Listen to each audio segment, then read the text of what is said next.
வணக்கம் மக்களே, ஓமை சாப்பாடு யூடியூப் சேனலுக்கு உங்களை வரவேற்கிறோம். இன்னைக்கு நம்ம சேனல்ல பார்க்க போறது கிராமத்து ஸ்டைல்ல அட்டகாசமான காடை மசால் குழம்பு எப்படி வைக்கிறதுங்கிறதா இன்னைக்கு நம்ம பார்க்க போறோம். வீடியோ ஸ்கிப் பண்ணிடாதீங்க, முழுசா பாருங்க. வாங்க வீடியோக்குள்ள போலாம்.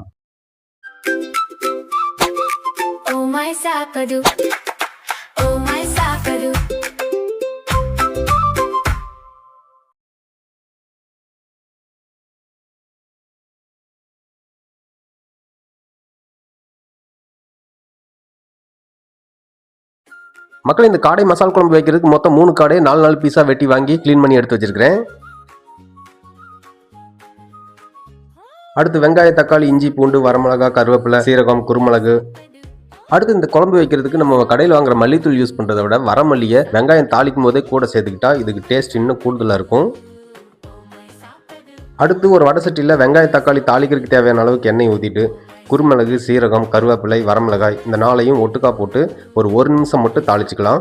பொதுவாக கறி குழம்பு வைக்கிறதுக்கு இஞ்சி பூண்டு தனியாக அரைப்பாங்க.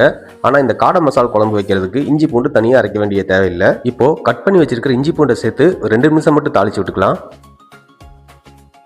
அடுத்து தோல் உரிச்சு வச்சிருக்கிற 300 கிராம் சின்ன வெங்காயத்தை சேர்த்து நல்லா கோல்டன் ப்ரௌன் கலர் வர வரைக்கும் தாளிச்சு விட்டுக்கலாம். வெங்காயம் கொஞ்சம் கலர் மாறினதும் எடுத்து வச்சிருக்கிற வரமல்லி, தக்காளி 2ஐயும் சேர்த்து நல்லா தாளிச்சு விட்டுக்கலாம்.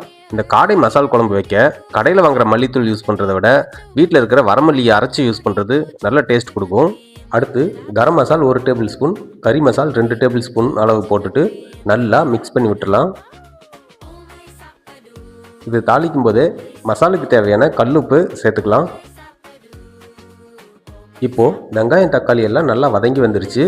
ஒரு மிக்சி ஜாரில் போட்டு நல்லா கொரன்னு அரைச்சி எடுத்துக்கலாம். ரொம்ப நைஸாக அரைச்சி எடுக்கக்கூடாது, அது குழம்புக்கு நல்லா இருக்காது. அடுத்து ஒரு பேனில் 3 டேபிள் ஸ்பூன் அளவு எண்ணெய் ஊற்றி கடுகு, கருவேப்பிலை அதை போட்டு பொரிஞ்சதும் கறியை சேர்த்துக்கிட்டு ஒரு 1/2 டீஸ்பூன் மஞ்சத்தூள் சேர்த்துட்டு நல்லா மிக்ஸ் பண்ணி விட்டுடலாம்.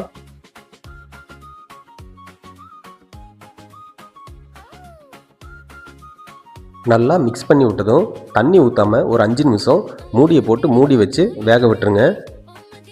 ஒரு 5 நிமிஷம் கழித்து மிக்சி ஜாரில் நம்ம அரைச்சி வச்சுருக்கிற மசாலாவை அப்படியே கறியோடு சேர்த்து நல்லா மிக்ஸ் பண்ணி விட்டுருவோம். கையோட குழம்புக்கு தேவையான அளவு தண்ணியும் சேர்த்துக்கலாம்.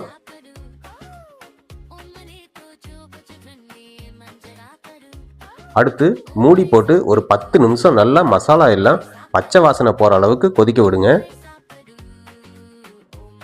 இப்போது 10 நிமிஷம் கழித்து குழம்பு பாருங்கள், நல்லா எண்ணெய் எல்லாம் திரியாக பிரிஞ்சு வந்திருக்கு. நல்லா அட்டகாசம் மசால் வாசனையெல்லாம் சூப்பராக வருது. காடை கறியும் நல்லா பஞ்சு போல் நல்லா சாஃப்டாக வெந்திருக்குதுங்க. இப்போ பாருங்கள், காடை மசால் குழம்பு ஒரு அட்டகாசமான சுவையில் ரெடி ஆயிடுச்சு. வீடியோ பிடிச்சிருந்தா லைக் பண்ணுங்கள். இதை ட்ரை பண்ணி பார்த்தவங்க உங்கள் எக்ஸ்பீரியன்ஸை மறக்காம கமெண்ட் பாக்ஸில் ஷேர் பண்ணுங்கள். இது மற்றவங்களுக்கு யூஸ்ஃபுல்லாக இருக்கும். நான் உங்கள் ஓமை சாப்பாடு மணக்கும் சமையல் மறக்காத சுவை தனிஷ் பாரதி.